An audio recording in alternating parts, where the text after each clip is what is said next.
Bismillahirrahmanirrahim. Assalamualaikum warahmatullahi wabarakatuh. Baiklah, kali ini kita akan masuk ke penjelasan modul kedua tentang AMDAL lahan basah, mata kuliah AMDAL lahan basah. Adapun penjelasan kali ini adalah lanjutan dari penjelasan pada modul sebelumnya. Kali ini tentang pengelolaan lingkungan hidup. Tujuan instruksional dari materi kali ini adalah untuk menjelaskan sejarah dan perkembangan pengelolaan lingkungan hidup ya sebagai konsep dasar AMDAL. Jadi ini lebih kepada dasar pengelolaannya, jadi konsep awalnya. Kemudian menginformasikan tentang tujuan pengendalian lingkungan dalam kegiatan pembangunan.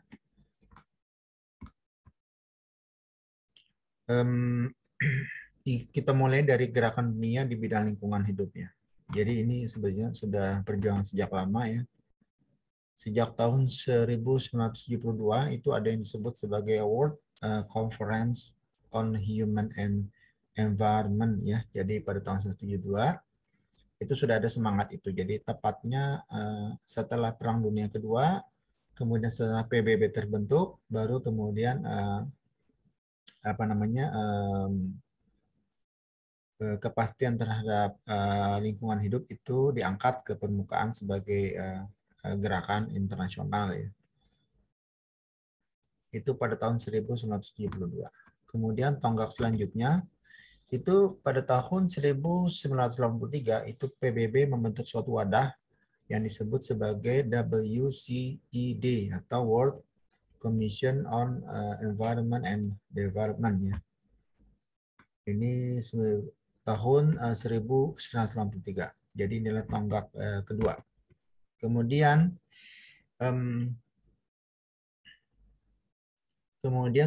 WCED ini kemudian membuat laporan yang berjudul Our Common Future. Nah ini yang bercerita tentang sustainable development. Jadi pembangunan berkelanjutan. Ini lebih nampak established pada tahun 1997. Kemudian pada tahun 1992 sudah dimulai lagi namanya KTT Bumi ya, atau Earth Summit konferensi tingkat tinggi tentang Earth Summit ya atau Bumi ya, diselenggarakan oleh PBB Perserikatan Bangsa-Bangsa pertama kali itu di Rio de Janeiro. Rio de Janeiro ini adalah ibu kota Brasil yang pada masa lalu ya, sebelum dipindahkan ke sekarang nama ibu kota Brasil adalah Brasilia. Ini ibu kota yang pertama ya, Rio de Janeiro. Nah, di sini dilakukan konferensi KTT tingkat tinggi tentang bumi. Jadi sudah lebih formal ya dibahas secara internasional. Kemudian yang selanjutnya di mana ini lebih established lagi pada tahun 2022 yaitu diselenggarakan di Johannesburg. Lanjutan KTT Rio de Janeiro, tapi Rio de Janeiro selalu menjadi rujukan ya bahwa isu lingkungan diangkat pertama kali di Rio de Janeiro, baru kemudian Johannesburg. Johannesburg ini di suatu wilayah di Afrika Selatan ya, di paling selatan itu ada negara Afrika Selatan dan ada kota yang cukup maju yang disebut sebagai Johannesburg. Di sini KTT lanjutan tentang lingkungan dan bumi ya. Nah, kemudian pergeseran pandangan itu kemudian begini. Pada tahun 1982 itu ada pandangan tentang pengelolaan lingkungan ya, dipandang sebagai biaya. Jadi biaya ini kemudian dianggap mengurangi keuntungan ya. Gitu. Jadi biaya lingkungan dalam sehingga waktu itu perilaku kita itu cenderung defensif bertahan ya. Jadi menghindari berbagai kalau melakukan suatu pembangunan, oh jangan sampai nih diklaim masalah lingkungan karena akan mahal nanti akan ada pengelolaan ini, klaim itu, klaim ini, jadi dampak ini, dampak itu, dampak hitung biaya sehingga menghindar kalau bicara lingkungan itu pada masa itu ya. Kemudian juga cenderung bersengketa dengan banyak pihak ya. Jadi biasanya itu dengan akar rumput itu maksudnya dengan masyarakat ya, dengan komunitas sehingga suatu pekerjaan itu cenderung sembunyi-sembunyi ya baik itu pertambangan, pertanian, perumahan, dan lain sebagainya. Kemudian pengelolaan itu kemudian suatu pandangan lainnya, khususnya setelah Rio de Janeiro tadi ya, bahwa lingkungan itu dipandang sebagai investasi masa depan. Justru kalau kita memandang lingkungan itu juga dilakukan, dikelola pada saat kegiatan pembangunan atau kegiatan ekonomi juga ada lingkungannya, maka itu sebetulnya adalah investasi terhadap perbaikan masa depan. Jadi kita masa depan tetap bisa melakukan investasi berkelanjutan. Yaitu pandangan yang kedua ya. Sehingga sikap kita tentunya akan proaktif, jadi kreatif setiap kegiatan itu, pertambangan, perikanan, peternakan, kehutanan, perumahan, dan sebagainya, selalu kreatif, tumbuh berkembang, tapi seiring dengan lingkungan. Nah, seperti yang saat ini pembangunan ibu kota baru nanti ya di Kalimantan Timur, itu tentunya membangun kota itu juga sesuai dengan prinsip proaktif, kreatif, dan tumbuh. Sehingga pengelolaan lingkungannya juga tetap terjaga ya. Jadi membangun dengan lingkungan gitu. Sehingga dapat bekerja sama dengan akar rumput. Bekerja sama ini maksudnya dengan akar rumput ini adalah dengan masyarakat sekitar lingkungan sekitar pembangunan. Jadi tidak ada bentrok, mengurangi bentroknya. Nah, ini juga pandangan yang berbeda ya antara dua sisi pandangannya cukup tajam ya. Yang pertama itu memerintah dan mengontrol ya pada proyek masa lalu. Sekarang itu lebih mengelola ya, lebih mengelola bisnis atau market ya. Jadi berdasarkan market gitu. Jadi kalau kita membuat perusahaan kelapa sawit misalnya ya, itu kalau dulu nyuruh-nyuruh aja, pokoknya bikin sebanyak mungkin volume. Sekarang nggak bisa. Sekarang itu berdasarkan market based mechanism. Karena kalau kita kelola sekali langsung habis, tanahnya langsung rusak.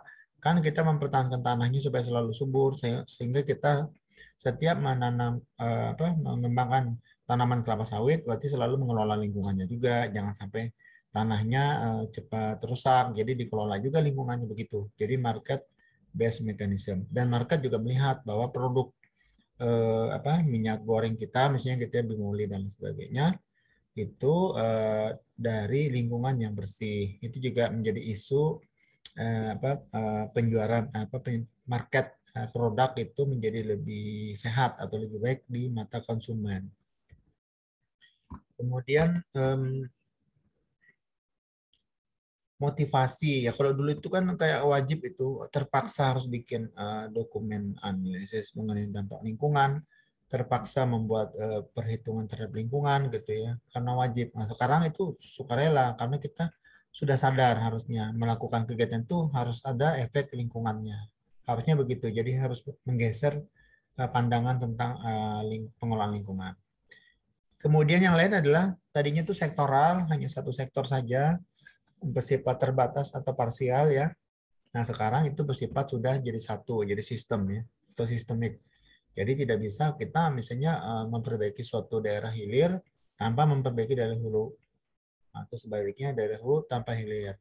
Atau kita membangun suatu pemukiman tapi pemukiman sebelahnya tidak dihitung karena nanti kan ada timbunan tuh, ada kenaikan air atau dampak sampah atau perubahan sirkulasi air, maka daerah sebelahnya juga harus ditata. Jadi dia bersifat sistem, jadi satu atau sistemik, lintas sektoral juga dan lintas ruang juga ya. Kemudian yang lain adalah tentang kalau sebelumnya pandangan yang lama adalah bersifat individual, jadi hanya orang per orang, hanya kelompok per kelompok. Nah, ke depan itu nggak bisa lagi, itu sudah jadi satu, sudah network ya, sudah kerjasama, namanya stakeholder udah ya. Jadi masyarakat pertambangan itu juga bekerja sama dengan masyarakat perhutanan, masyarakat pertanian, masyarakat konstruksi. Jadi kalau dalam satu pembangunan itu sudah holistik jadi satu. Kalau masa lalu kan ya pertambangan saja, nggak peduli tentang pertaniannya rusak atau apa gitu. Yang pertanian juga dulunya membangun hanya asal tanaman padinya sukses apa tidak mau peduli soal pupuknya itu ya, ada zat kimia merusak sumber baku PDAM dan lain sebagainya gitu. Nah itu pada masa lalu. Kalau masa sekarang udah jadi satu, jadi dihitung semua. Ini nanti disalurkan kemana supaya tidak mengganggu PDAM, pertaniannya seperti apa, kemudian juga pertambangan dikelola dulu airnya dan jangan sampai mengganggu sistem irigasi, pertanian, perumahan juga begitu. Jangan sampai tutupan lahan perumahan itu tidak merusak lahan rawa untuk perikanan misalnya begitu ya, sehingga tetap sirkulasi airnya tetap sehat. Nah, seperti itu. Jadi sudah jadi satu network.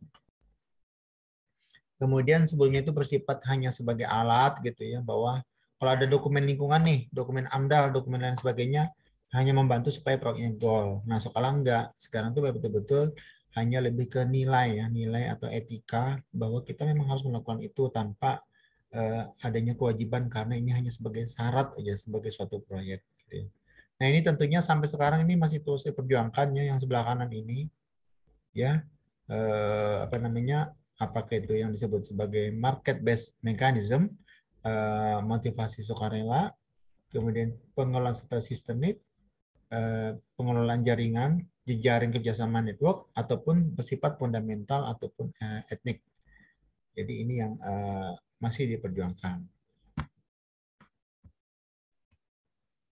Kemudian perkembangan pengelolaan di Indonesia bagaimana? Nah, kalau di Indonesia itu begini, antara 80 sampai 90-an ya, sekitar tahun inilah ya, 10 tahun ini, itu kita baru penyadaran saja. Jadi masyarakat itu dipahamkan, paham, sadar gitu bahwa kita ada masalah lingkungan nih, kemudian kita ingin kelola pembangunan mengadopsi ramah lingkungan dalam penyelenggaraan yang lebih baik, lebih modern.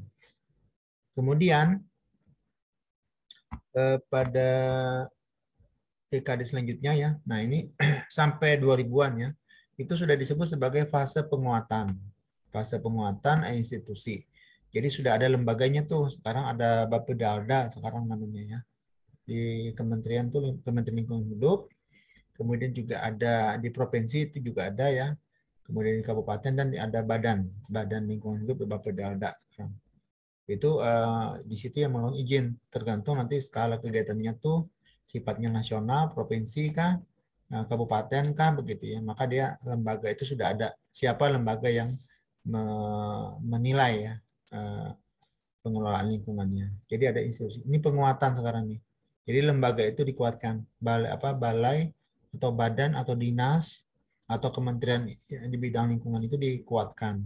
Ini sampai tahun 2000 ya. Kemudian sampai 2009 dan mungkin hingga sekarang ya itu sudah fase revitalisasi ya atau desentralisasi.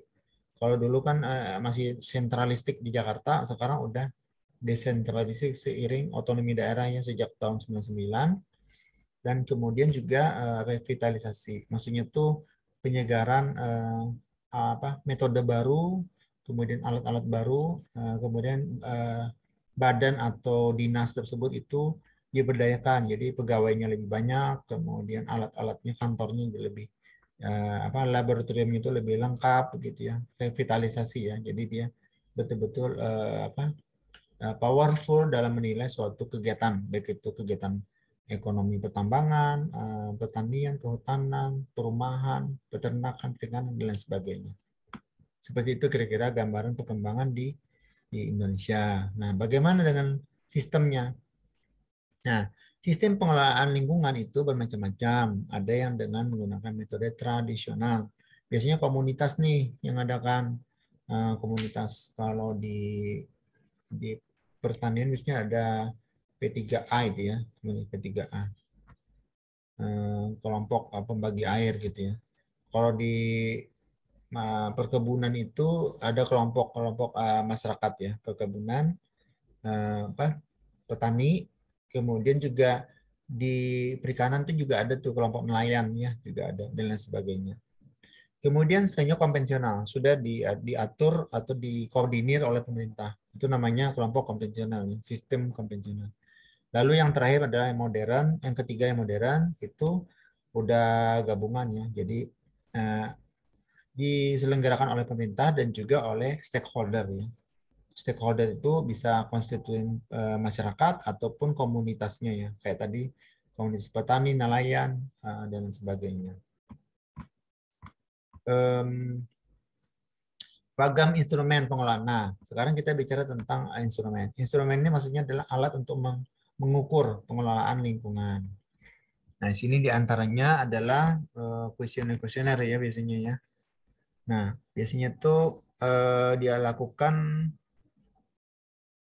regulasi format standar baku mutu lingkungan. Nah, bisa dalam bentuk pembatasan manfaat. Jadi sumber daya alam itu di apa namanya dibatasi ya, dibatasi bagaimana kemudian di pelarangan pembangunan fisik atau non fisik tertentu suatu pekerjaan itu jangan sampai apa namanya mengakibatkan dampak lingkungan yang tidak baik. Kemudian dicek baku mutu pengaruhnya ya, baku mutu efluen dan juga baku mutu emisi. Jadi kalau baku mutu emisi maksudnya apa suatu gas ataupun emisi yang apa ya, yang tidak terkendali jadi harus diatur baku mutunya dan lain sebagainya.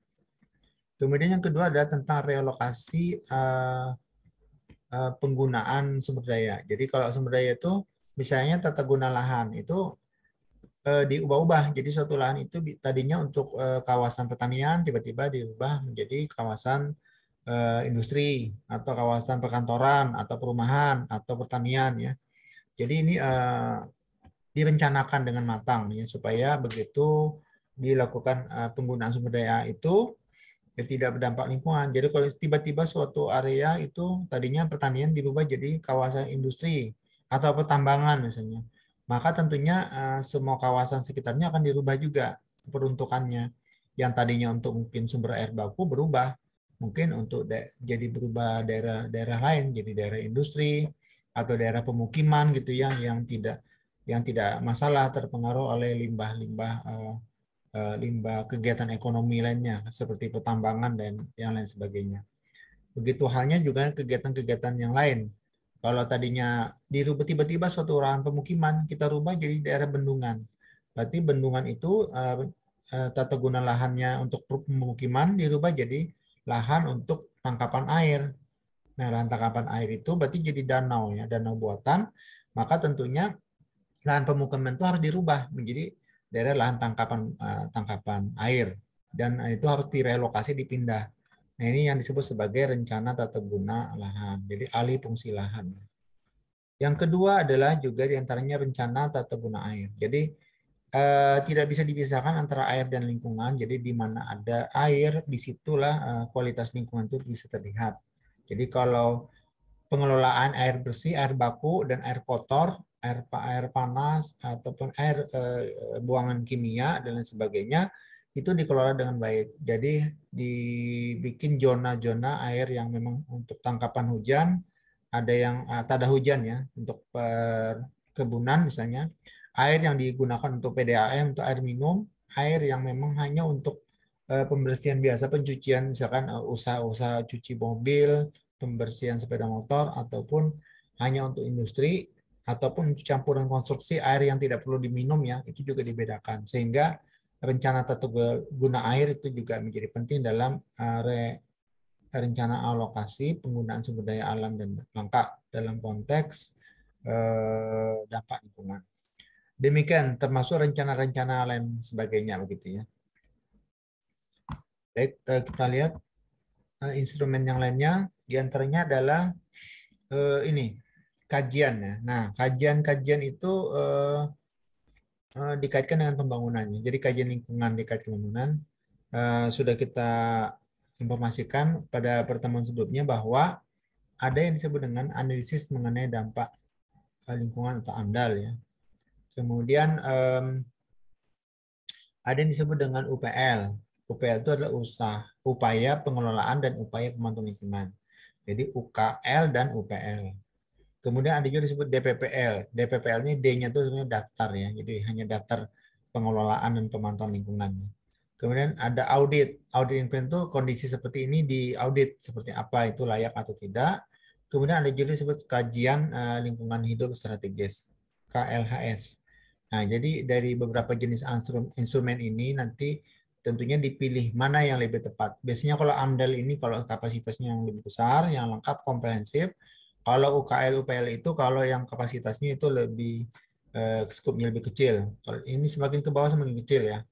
Nah, kajian ini yang biasanya memang lebih besar juga, tapi itu lebih berupa laporan saja ya, hasil keseluruhan kajian. Sedangkan DPR dan audit itu lebih cenderung parsial. Jadi kalau ada terjadi sesuatu baru dilakukan audit atau DPPM. Nah, kemudian mekanisme insentif dan disinsentif maksudnya begini.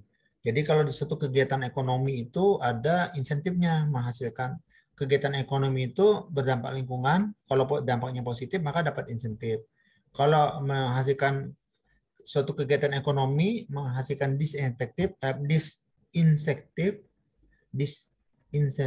ya, artinya sesuatu yang kurang baik terhadap lingkungan, maka tentunya diberikan hukuman-hukuman ya biasanya atau semacam punishment gitu. Tapi kalau insentif itu berdampak lingkungan baik itu diberi reward ataupun insentif. Nah, di antara reward itu di antara berupa penghargaan adipura. Biasanya kalau adipura itu untuk suatu kota ya atau kabupaten ya biasanya itu diberikan oleh pemerintah ya. Jadi penghargaan bahwa kota ini membangun ekonominya itu dari segala sektor, baik itu pertanian, pemukiman misalnya ya, atau pertambangan ataupun dan lain sebagainya, peternakan perikanan itu berdampak baik terhadap lingkungannya. Maka suatu kawasan itu baik itu kota atau kabupaten itu diberi penghargaan Adipura. Kemudian Kalpataru. Kalpataru ini sebetulnya adalah lebih kepada individu atau suatu kelompok yang mensukseskan suatu kegiatan yang betul-betul berdampak sangat baik kepada lingkungan. Nah, Kalpataru. Jadi kalau Kalpataru itu lebih ke orang atau komunitas atau ke tokoh. Kalau Adipura itu lebih ke kota ataupun kabupaten. Kemudian yang ketiga itu adalah proper. Proper ini juga sejenis penghargaan lain, tapi dia lebih spesifik ya, lebih spesifik untuk kasus tertentu dan lain sebagainya. Untuk mekanisme insentif dan insentif ini tentunya juga beberapa definisi ada perubahan. Nanti silakan dicari di sumber informasi lainnya apakah masih tetap demikian ataupun ada perubahan. Baik, selanjutnya instrumen lain adalah tentang investigasi ya. Nah, investigasi ini bisa langsung terhadap kerusakan sumber daya alam ataupun perubahan lingkungan. Lalu kemudian ada juga mekanisme kasar yang melalui standar ISO International Standard Organization ya. Itu ISO 14.000 tentang standar mekanisme pasar. Kemudian ada trade barrier dan lain sebagainya. Trade barrier ini maksudnya jadi tahapan ya. Jadi setiap tahap dalam market ya, penjualan dan lain sebagainya. Nah, kemudian yang kedua tentang partisipasi masyarakat. Ini juga penting dalam pengelolaan lingkungan, pemangku kepentingan dalam pengelolaan dan pemantauan lingkungan. Tentunya ada aspek yang penting, diantaranya adalah perencanaan, bagaimana kita merencanakan tentang pengelolaan lingkungan, bagaimana itu melakukan pemantauan terhadap lingkungan, bagaimana melakukan pengawasan terhadap lingkungan, dan pengaduan jika terjadi kerusakan lingkungan, dan lain sebagainya, dan lain sebagainya. Ini masyarakat ini biasanya bisa individu, bisa kelompok, ya bisa juga suatu apa lembaga ya begitu atau badan. Jadi boleh lembaga badan, boleh kelompok, ya misalkan komunitas masyarakat apa gitu atau ikatan petani mana gitu ya ataupun paguyuban masyarakat Banjar misalnya begitu ya. Ataupun bersifat individu perorangan begitu ya. Itu boleh mengajukan boleh melakukan semua kegiatan ini, perencanaan, pemantauan, pengawasan, pengadaan dan sebagainya. Nah, kemudian kita balik ke basic AMDAL. Jadi, apa sih sebenarnya AMDAL? Nah, AMDAL itu menurut pengertian adalah suatu rencana usaha ya, rencana usaha atau kegiatan terhadap lingkungan hidup yang diperlukan dalam proses pengambilan keputusan. Jadi, kita punya rencana usaha nih, tapi memerlukan proses pengambilan keputusan supaya layak terhadap lingkungannya. Nah, itu yang disebut dengan pengertian AMDAL. Nah, setiap kegiatan itu tentunya memiliki dampak. Yang kita bahas ini cuma yang dampak yang penting aja. Dampak yang tidak penting tidak dibahas. Jadi dampak penting itu tentunya sangat penting ya sebagai dasar dalam suatu kegiatan atau usaha.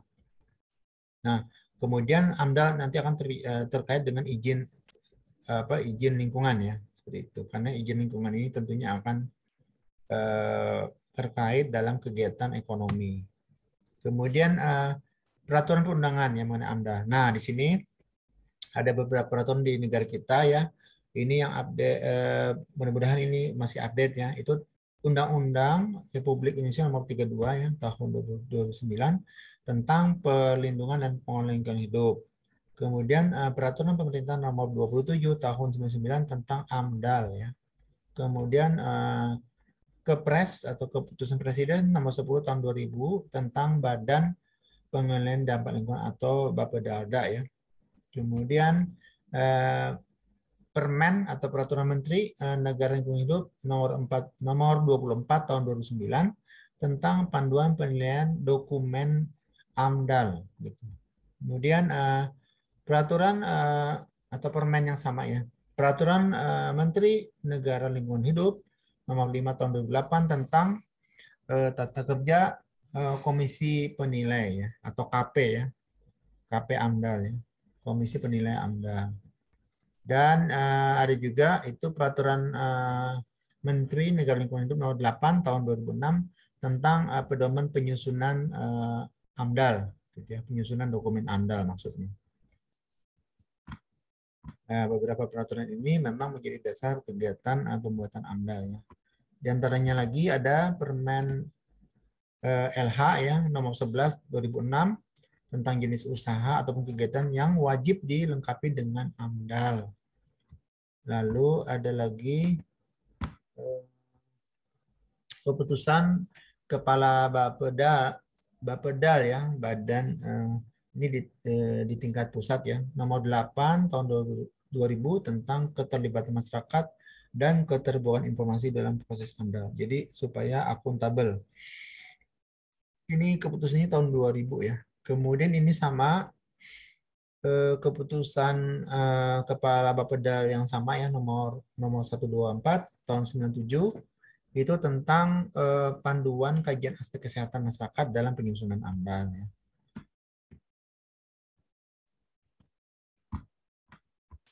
Kemudian keputusan Kepala Badan Pengendalian Dampak Lingkungan nomor 105 tahun 97 tentang RKL dan RPL ya. Kemudian keputusan Kepala Badan Pengendalian Dampak Lingkungan nomor 299 tahun 96 tentang pedoman teknis kajian aspek sosial dalam penyusunan AMDAL. Nah, itu ada beberapa peraturan mendasar sehingga kita dapat menyatakan tujuan pengendalian pembangunan AMDAL sebagai berikut. Yang pertama itu tujuannya adalah untuk mengurangi dan meniadakan akibat yang direncanakan atas perubahan lingkungan, khususnya akibat yang mendasar atau luas atau berjangka panjang. Jadi berpengaruh besar lah ya kegiatan ekonomi tersebut terhadap lingkungan. Kemudian yang kedua adalah mengidentifikasi pemecahan masalah secara optimal. Jadi dengan tujuan pengendalian itu adalah diantaranya adalah untuk mengidentifikasi ini pemecahan masalah. Yang ketiga adalah untuk mengatasi konflik. Jadi ataupun mencegah konflik ya. Jadi ada masyarakat yang tadinya pertanian situ ya, ada masyarakat yang adanya pemukiman gitu. Nah, tiba-tiba ada kegiatan ekonomi yaitu mau buka kegiatan pertambangan. Nah, kegiatan pertambangan itu tentunya harus disesuaikan tidak mengganggu kegiatan pertanian yang sudah ada ataupun hunian masyarakat, pemukiman masyarakat yang sudah ada. Sehingga mungkin pertambangannya itu dihitung dengan tujuan pengendaliannya itu kan dihitung apakah rekayasa atau keteknikan itu bisa mengelola supaya tidak mencemari dua tadi pertanian pemukiman. Kalau itu mampu dilakukan, maka boleh jalan kegiatan pertambangan. Tapi kalau tidak mampu, maka itu harus diberhentikan. Itu yang disebut dengan pengendalian ya, pengendalian pembangunan AMDAL. Tapi kebanyakan AMDAL ini sebetulnya tetap dapat dilaksanakan suatu kegiatan ekonomi, tapi dengan pendekatan rekayasa engineering yang maksimal. Paling nanti tidak besar. Mungkin tambang tetap jalan, tapi tidak terlalu besar, tapi bisa menggunakan teknologi tertentu. Misalkan tambang bawah tanah yang hanya disedot, tidak merusak permukaan, dan lain sebagainya. Mungkin seperti itu. Kemudian pengambilan tujuan pengendalian selanjutnya adalah melibatkan publik. Jadi masyarakat terlibat dalam pengambilan keputusannya dan menjamin keterbukaan atau akuntabel dalam pengambilan keputusan. Kemudian yang kelima adalah tujuan pengendalian itu dapat dicapai jika kedudukan AMDAL itu dalam proses pembangunan itu dilakukan dengan tepat ya. Oke, sekarang adalah fungsi AMDAL. Fungsi AMDAL. Apa sih fungsi AMDAL? Di antaranya adalah sebagai salah satu upaya preventif dalam mengendalikan dampak lingkungan ya.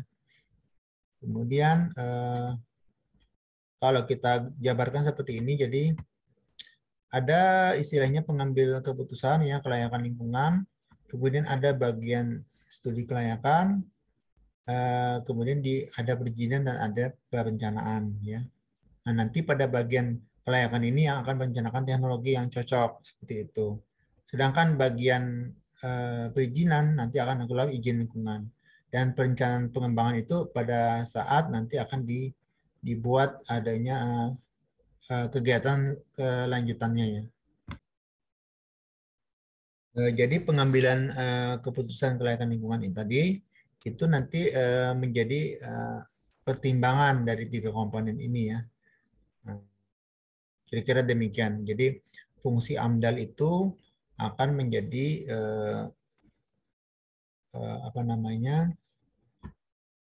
salah satu tujuan dari pengambilan keputusan kelayakan lingkungan. Nah, selanjutnya kita bicara tentang karakteristik AMDAL. Nah, AMDAL ini sebetulnya merupakan keputusan dan arahan eksternal yang mempengaruhi keputusan internal. Jadi dari luar, semua aspek luar itu mempengaruhi keputusan yang di dalam. Ya. Nah, kemudian untuk memaksa agar keputusan eksternal itu dipatuhi. Nah, maka di Indonesia itu AMDAL dikaitkan dengan izin. Maka Indonesia itu dibuat izin. Kalau di negara maju itu sebenarnya ada yang merasa malu sendiri, nggak perlu izin sebetulnya. Tapi sudah rasa malu begitu ya untuk membuang sampah apa gitu. Kalau di Indonesia itu terpaksa harus masyarakat itu dilarang buang sampah di sini gitu ya.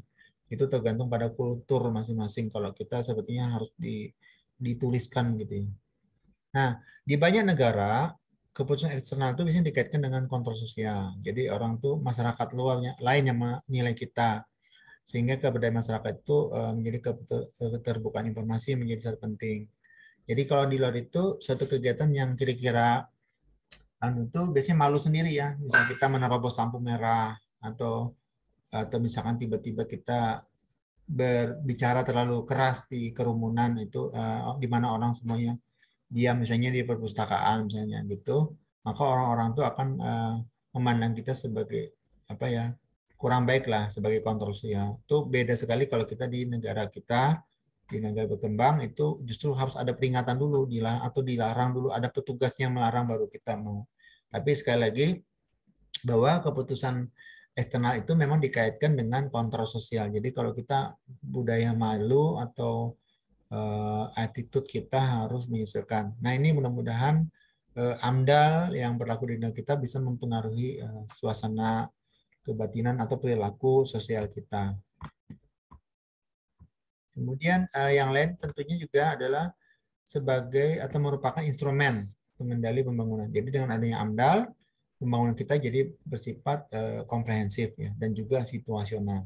Jadi membangun jembatan Sungai Alalak, jembatan Basit itu ya, itu kan menyesuaikan tuh komprehensif. Jadi bisa dilewati di bawahnya tidak hanya jembatan tapi bisa dilewati tongkang apa namanya kapal di bawahnya.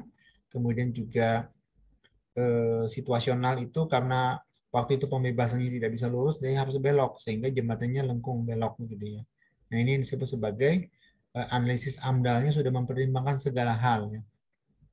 Sehingga menjadi instrumen pengendali pembangunan yang bersifat komprehensif dan situasional. Nah, namun demikian AMDAL juga mempunyai keterbatasan yang diantaranya itu adalah misalnya dia bersifat reaktif ya. Kalau ada satu kegiatan sedikit, ada AMDAL itu langsung muncul sekali sebagai dominan. kita ingin membangun SPBU misalnya ya, atau tangki minyak, sudah ada dokumen AMDAL dan sudah diterima sama BEA. Tiba-tiba kita ingin menambah sedikit saja tangki, maka tiba-tiba itu menjadi ke depan sekali urusan AMDAL kalau di Indonesia itu jadi sangat muncul ya.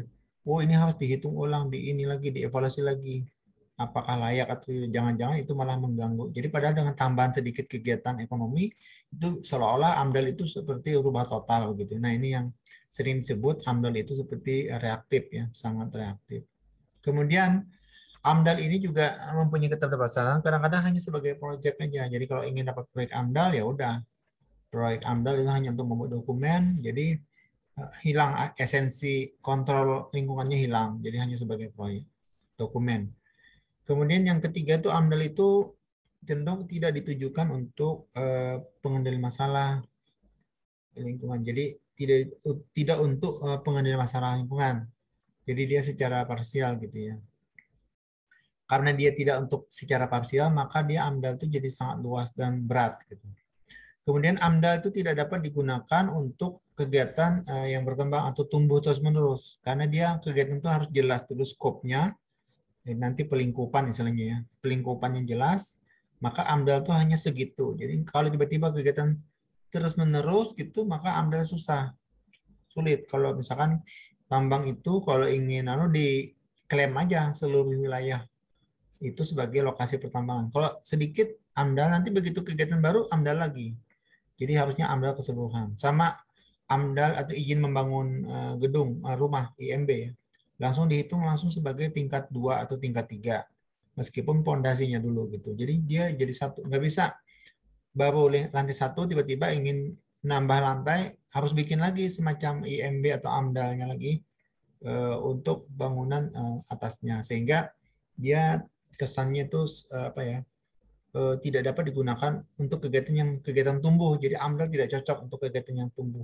Padahal kegiatan ekonomi kan juga banyak juga yang tumbuh ya. Pertanian tiba-tiba menambah lahan, kemudian perikanan tiba-tiba berubah dari udang menjadi ikan misalnya. Nah itu yang mungkin nanti dampak kimiawinya kan beda, pupuknya beda, gitu, makanannya beda. Nah AMDAL itu tidak sampai ke sana menjangkau. Kemudian AMDAL itu hanya untuk kegiatan yang berada dalam satu ruang. Jadi tidak bisa beberapa ruang gitu. Itu juga keterbatasan AMDAL. Nah, sekarang evaluasi penyelenggaraan. Di antaranya adalah tentang ini, tidak efisien ya, kemudian tidak efektif, lalu juga tidak prosesnya panjang dan birokratis ini ya. Penyelenggaraan AMDAL ini yang cenderung begitu ya. Lalu metodologinya itu biasanya kaku ya, kaku sekali ya. Kemudian tidak terintegrasi atau tidak tergabung ya dengan studi kelayakan. Jadi kelayakan beda dokumen, kemudian AMDAL itu beda dokumen gitu. Lalu mitigasi cenderung orientasinya pada pendekatan akhir gitu ya. Jadi ujungnya seperti apa soal gitu. Padahal sebetulnya mitigasi tidak begitu juga. Kemudian bersifat tetap statis yang tidak dapat mengakomodasi dinamika yang berkembang atau ketidakpastian. Kemudian penyelenggaraan AMDAL-nya juga tidak terkait dengan sistem pengelolaan lingkungan. Jadi tidak langsung ya. Lalu pengawasan AMDAL lemah ya, memang jelas itu ya. Dan peran serta masyarakat juga acuh, tak acuh biasanya lemah juga ya, masyarakat malah ikut nebeng, ikut di kerusakan lingkungan kadang-kadang malah masyarakat. Nah, bagaimana dengan kegiatan tahapan pembangunan dan pengambilan keputusan AMDAL ini? Nah, diantaranya gini. Nah, ini ada beberapa fase ya. Jadi kalau yang kolom kiri ini adalah fasenya, kemudian ini aktivitasnya, dan sebelah kanan itu keputusannya. Di antaranya kalau misalkan pada saat persiapan AMDAL tadi ya, maka aktivitasnya ada survei, ada studi kelayakan, ada investigasi, eksplorasi, rencana tapak, basic design gitu ya. Nah, nanti pada saat keputusan lalu dilihat jenis kegiatannya apa, lokasinya di mana, skalanya apa, di mana, pilihan teknologinya apa, sumber dananya penting. Baru nanti eksternal, manfaatnya ke masyarakat apa, resikonya ke masyarakat apa, dampak sosialnya apa, dan lain sebagainya, dampak ruangnya apa gitu. Ini tahap persiapan pembangunan ya, sebelum masuk ke yang lain pelaksanaan pengoperasian. Ini contoh untuk kegiatan konstruksi ini ya. Baik, pihak dalam penyelenggaraan AMDAL. Nah, di sini ada namanya pemerakarsa. Biasanya ini yang pembuat kegiatan ekonomi ya. Biasanya di sini membuat gedung misalnya atau jembatan ya. Makanya ada konsultan ya. Yang tadinya dia akan menyusun dokumen ini KA, ANDAL, RKL dan FPL. Baru nanti akan dinilai di komisi penilai ya. Di komisi penilai itu ada masyarakat, ada komponen pemerintah, ada masyarakat, lembaga swadaya masyarakat ataupun dewan pakar. Kemudian baru menjadi keputusan. Keputusan ini kalau tergantung proyeknya itu lingkupnya nasional, menteri, lingkupnya provinsi, gubernur.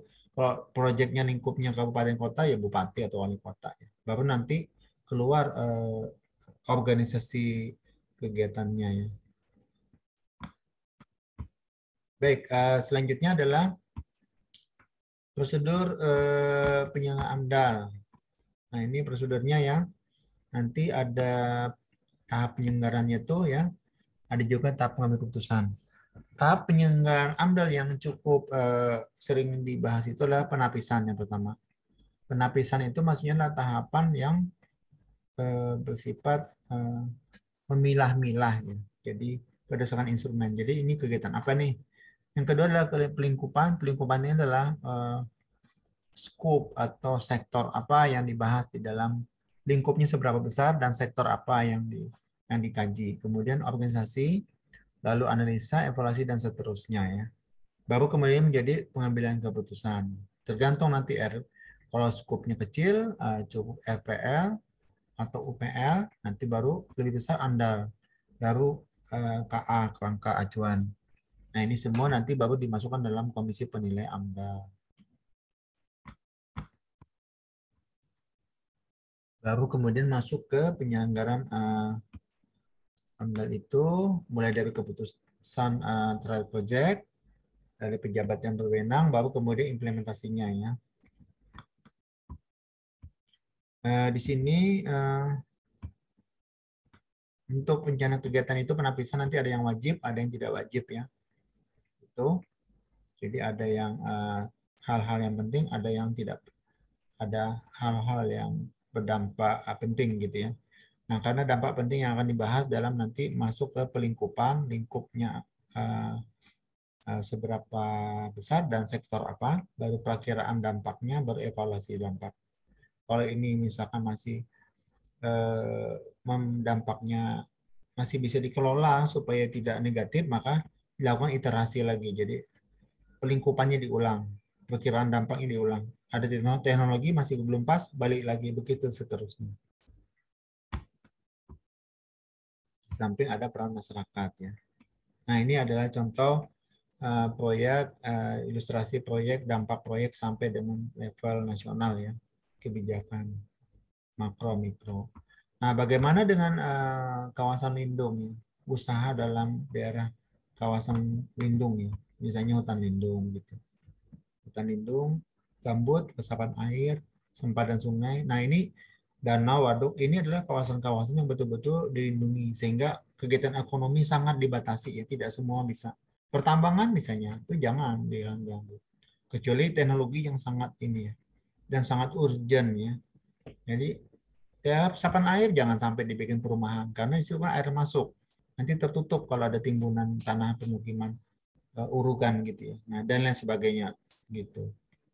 Kawasan pantai, bakau, taman nasional gitu ya. Nah, itu tidak boleh. Karena betul-betul dilindungi. Cagar budaya, rawan bencana alam. Nah, seperti Palu itu kemarin itunya rawan bencana alam sebetulnya. Sehingga tiba-tiba ada bencana, maka itu sebenarnya tidak kawasan dilindungi untuk kegiatan ekonomi. Kemudian posisi instrumen pengelolaan lingkungan itu gimana posisinya? Nah, seperti ini. Jadi ada yang wajib, ada yang tidak wajib gitu ya. Yang wajib itu eh, pada tahapnya apa? Ada tahap perencanaan, ada tahap operasi gitu ya.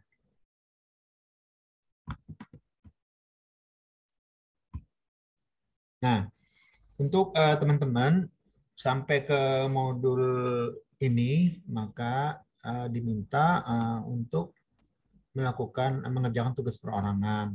Tugas perorangan ini nanti akan dikirim ke email Bapak ya, seperti ini. Dengan topik adalah mencari rujukan peraturan tentang AMDAL ataupun peraturan tentang lingkungan hidup ya, lingkungan ya, dari pemerintah, kabupaten, kota, atau provinsi juga bolehnya. Nah, di mana kabupaten atau kota tersebut itu harus kondisinya berbeda-beda. Setiap orang berbeda-beda, kabupaten kota untuk masing-masing mahasiswa. Jadi demikian.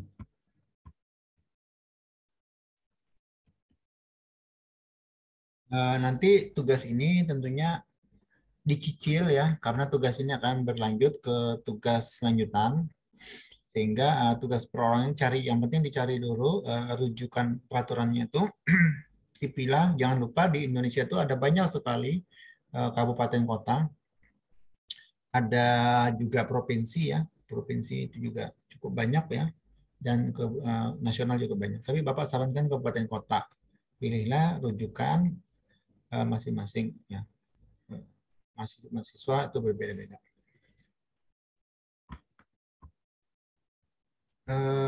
Demikian perkuliahan kali ini, semoga dapat memberikan manfaat dan informasi kepada kita. Baik, terima kasih atas perhatiannya. Kita cukupkan. Wabillahi taufiq wal hidayah. Assalamualaikum warahmatullahi wabarakatuh.